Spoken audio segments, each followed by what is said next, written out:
The Amazing Digital Circus is a little bit weird. Well, maybe weird isn't the correct way to put it, because there are so many things that just don't seem to make sense in the show. But one thing is very clear, that after the events of episode 3, there's definitely someone who's pulling the strings. Because after watching the first 3 episodes, there is something that becomes crystal clear, and this fact will actually tell us exactly what happens in the rest of the series. In fact, we know exactly who's pulling the strings, who's the main villain, and of course, how to actually reach the exit. So buckle up, because after watching this video, you will have solved the Amazing Digital Circus. So let's jump right in, because I'm already going to hit you guys with an absolute bombshell that after episode 3 has become very clear. And that's the fact that every single one of these characters in the Amazing Digital Circus has taken somebody's life. That's right, the reason that these characters have all become digitized is because every single one of them is a murderer. But of course, this is a pretty crazy accusation to give, especially because we don't know anything about these characters' human lives, or do we? There have been a lot of theories surrounding episode 1 and specifically relating to the exit, but I want to focus on the adventures themselves because, in my opinion, they give us a lot more information than they're leading on. And if you don't believe me, I can prove it without a shadow of a doubt. So let's start off by dissecting the adventures that the main characters go on, because in my opinion, there's always some sort of character that is the main focus. Very similarly to a video game, there's always going to be the main quest and the side quest, and we see from the first 3 episodes that this is always true. And in the first 3 episodes for the series, there's always some sort of main character that ends up relating to the quest and completing it. For example, in episode 3, we know that Kinger and Pomni were supposed to be the main focus, and therefore the side quest or the easier mission was given to Ragatha, Gangle, and Jax. And this is by design, because every single adventure is going to have a way to take out certain characters and to leave other characters in the spotlight. And this is by design because the Amazing Digital Circus is a game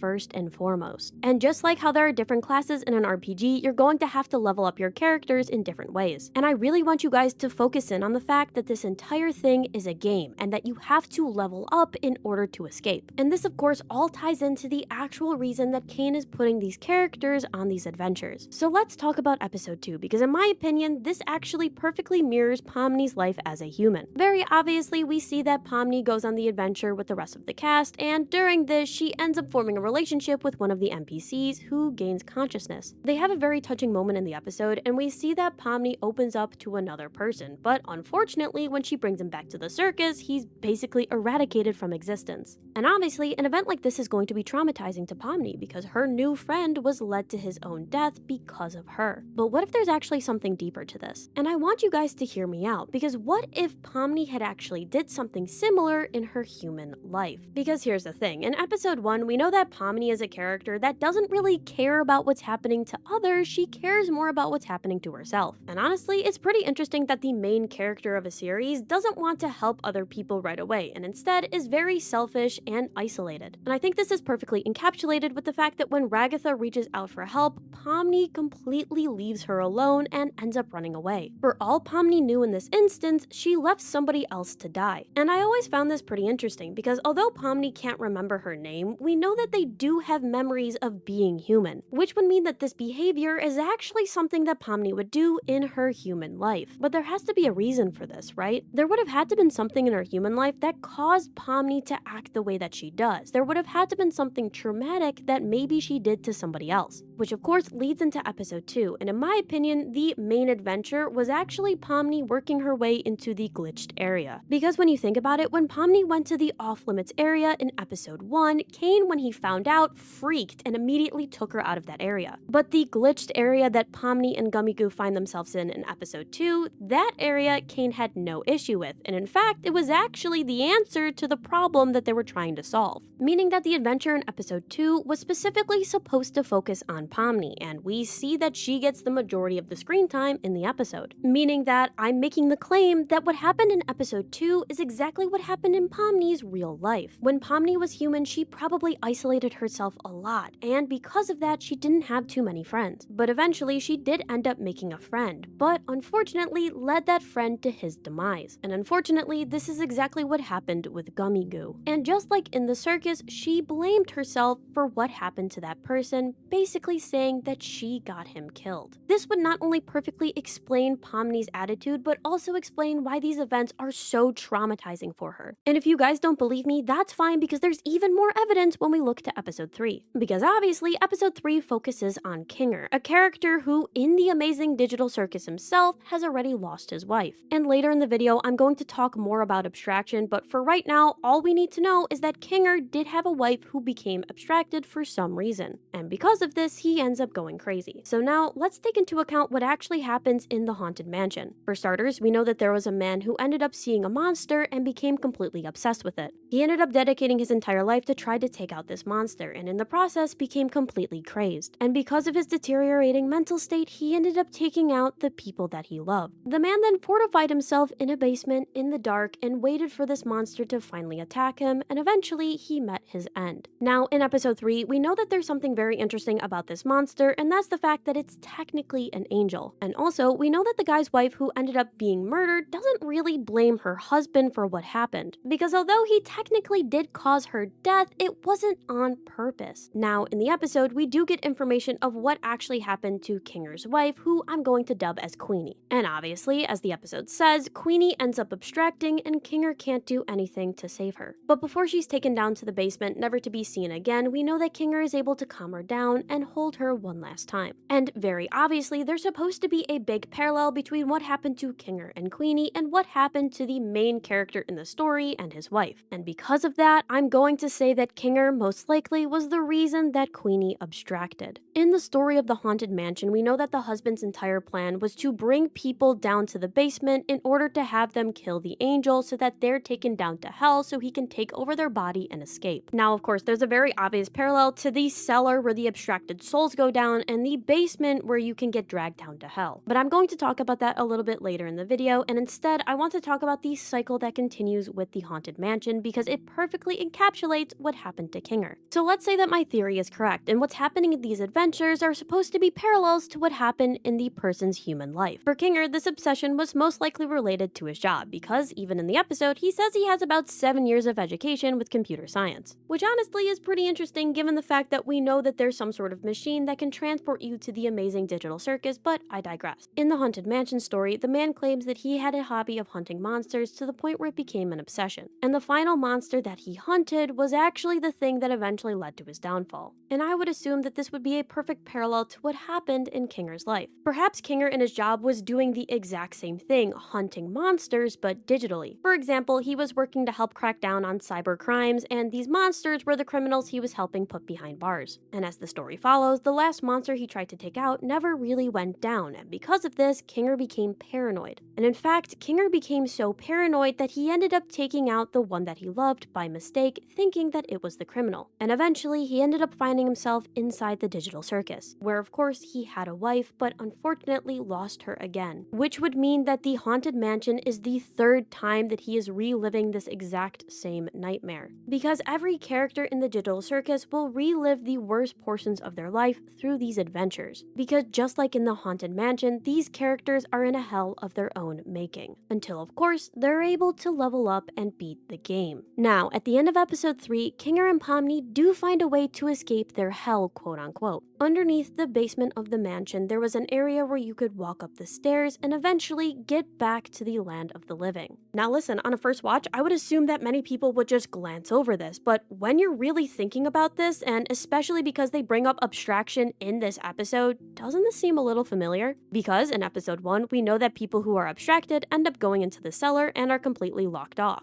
And it seems like there are a lot of people or souls in this cellar that are just completely forgotten about. And I'm certain that every single one of these souls want to have a body so that they can escape. Hopefully you guys are starting to pick up what I'm putting down, but if not, I think it's maybe time to explain what abstraction actually is. Abstraction is probably one of the most crucial elements of the digital circus, and in my opinion, it's what happens when you lose the game. Think about it like this. If I'm correct and every single adventure is supposed to be improving the character and allowing them to work through their trauma, what happens when you never improve? I think it's pretty clear that every person in the circus is supposed to have have their main character moment on one of these adventures. And in fact, it's actually Kane's job to make sure that these people go on adventures, but we'll talk about that a bit later. So if a character is supposed to continuously go on these adventures, supposed to continuously grow and eventually become a better person, what happens when they just completely get out of that system? That's right, they abstract. In episode 1, we know that Kaufmo had completely secluded himself in this room, was no longer taking part of these adventures, and was completely obsessed with finding an exit. We can infer that Kaufmo had completely isolated himself and was trying to figure out a way to bypass the system or cheat the game.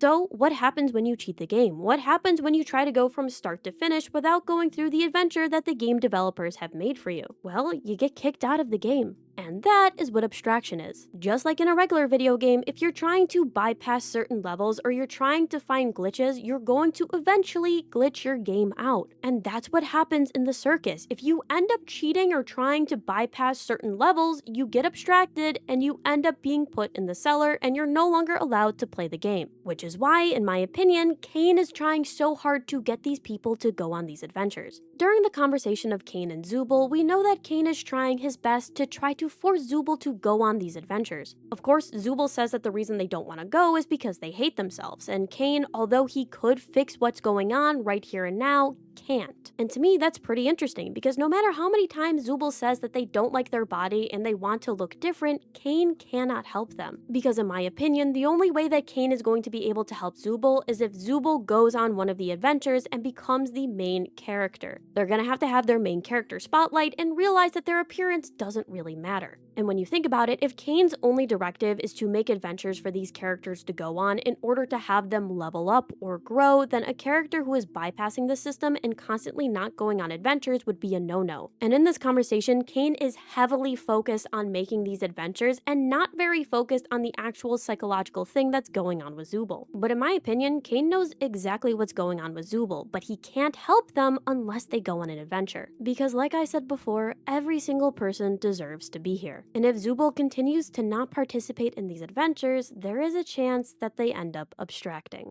So listen, if every character deserves to be in the circus because they ended up KOing somebody in their human lives, then how do you actually escape? Unfortunately, this isn't an easy answer, and we actually have to answer a few questions before we can get to how to actually escape. For starters, we need to make sure that every character can escape, and in my opinion, there is one character in the circus that will be unable to escape even if he ends up completing his adventure. And that character, of course, is Jax. Now, I'm going to say something here that every character besides Jax had accidentally hurt somebody in their original human lives. Just like with Pomni and Kinger, I would assume that Ragatha, Zubul, and Gangle all directly caused the death of somebody close to them. But not only was this not their intention, but this is something that haunts them even to this day. Although I could be totally blindsided by these characters, I really don't see Zubul, Ragatha, or Gangle actually going out and intending to hurt somebody. But I can't say the same for Jax, because Jax in the show has shown multiple times that he actually gains enjoyment from hurting other people. And in my opinion, until they're able to get rid of the Jax problem, they're not going to be able to escape the circus. In my opinion, the entire point of the digital circus is to allow these people to overcome their trauma and stop blaming themselves for the deaths of these people. But unfortunately, because these characters were directly responsible for causing death, it's not going to be very easy, which is why these characters end up getting traumatized over and over. But unlike the rest of the characters, Jax doesn't seem too bothered by these adventures. So humor me for a bit as I go over episode 1, because in my opinion, that adventure was specifically for Jax. And although things do get resolved by the end of the episode, it seemed like Jax throughout the majority of it just made things worse. And when we're going through episodes 2 and 3, it seems like Jax is purposely trying to make it harder for the adventure to be completed. Now, I know that many people may be saying that Jax technically debunks my theory, because if he's somebody that constantly botches his adventures, then he should become abstracted, right? Not exactly, because when we see everybody else abstracted, we know that they have an absolute crazed mental state. Because as we know, the longer you're in the circus, the more trauma you have and the less likely you are to actually escape. Because at some point, you stop participating in the adventures because your mental state cannot handle it. But this isn't the same for Jax, because Jax doesn't actually have any trauma. I believe that Jax is in the digital circus for the same reason that everybody else is, but unlike everybody else, he doesn't care about what he did. Jax feels absolutely no remorse for having taken a human life, and because of that, the digital circus is a joke to him, meaning that Jax has single-handedly become the one anomaly in the digital circus. The entire point of the digital circus is to either allow people overcome their trauma or succumb to their trauma, but what happens when a character doesn't have trauma? What happens when you have a game that doesn't have a clear rule for a certain character? They become an anomaly, and because of that glitch, you end up having to stay at that point in the game because you are unable to proceed. And so I'm going to theorize that it is technically possible to escape the circus, but so long as Jack is there with them, they will be unable to leave. Because the only way to truly leave the circus is to have every character pass their level in the game. And once every character has quote-unquote leveled up and decided to leave the game together, they then have to try to make their way to the cellar. And from the cellar, they're going to be able to find that office area exit that Pomni saw in episode 1. The reason that Pomni wasn't able to find the exit there is because you actually have to all work together in order to escape. But of course, regardless if every other character ends up succeeding and realizes that they want to escape, there will be one character in their way. And so,